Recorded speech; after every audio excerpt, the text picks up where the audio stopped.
آگے بڑھے آپ کو بتائیں کہ ڈونگا گلی میں نون لیگ کے قائد نواز شریف اور وزیر اعظم شہباز شریف کے درمیان اہم ملاقات ہوئی، جس میں ملکی اور سیاسی امور پر تفصیلی گفتگو کی گئی۔ ذرائع کے مطابق وزیر اعظم شہباز شریف نے پارٹی قائد کو صدر آصف علی زرداری سے ہونے والی ملاقات کی تفصیلات سے آگاہ کیا۔ پارلیمنٹ سے مجوزہ آئینی ترمیم بل پر قانون سازی کے حوالے سے تبادلہ خیال کیا گیا۔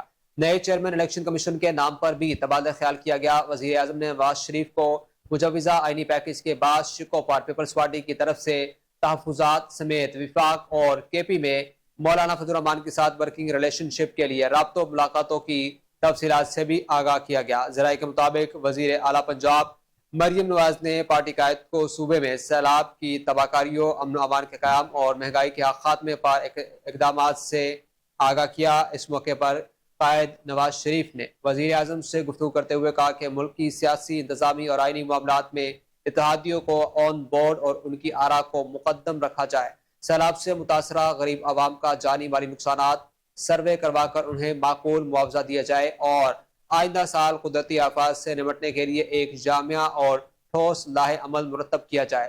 دونوں رہنماؤں نے بلوچستان اور کے پی میں دہشت گردی کے خاتمے پر پاک افواج کو خراج تحسین پیش کیا۔